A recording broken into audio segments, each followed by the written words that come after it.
যদি তোমার হাতের রান্না খাই তাহলে হারাম খাই, এই কথার দ্বারাই কসম সংগঠিত হয়। এরপর তার হাতের রান্না খাওয়ার দ্বারাই কসম ভেঙে যায়।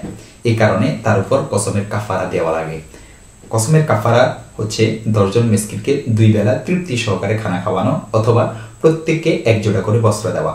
কোরআনে মাজিদে আল্লাহ তাআলা ইরশাদ করেছেন, যার অনুবাদ হচ্ছে, সুতরাং কসম ভঙ্গের কাফারা হলো 10 জন মিসকিনকে মধ্যম ধরনের খাবার খাওয়ানো যা তোমরা তোমাদের পরিবারবর্গকে খাইয়ে থাকো, অথবা 10 জন মিসকিনকে বস্ত্র প্রদান করা অথবা গোলাম আজাদ করা।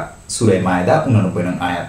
তবে কারো পক্ষে এই 3 পদ্ধতির কোনোটি দ্বারা কাফারা আদায় করা সম্ভব না হলে তার কর্তব্য হচ্ছে ধারাবাহিকভাবে 3 দিন রোজা রাখা। কোরআনে মাজিদে আল্লাহ তাআলা ইরশাদ করেছেন, যার অনুবাদ হচ্ছে, তবে যে উপরিল্লিখিত 3টির কোনোটিরই সামর্থ্য না রাখে তার করণীয় হচ্ছে 3 দিন ধারাবাহিকভাবে রোজা রাখা। এটা তোমাদের কসম ভঙ্গের কাফারা, যখন তোমরা কসম করবে এবং পরে তা ভেঙে ফেলবে।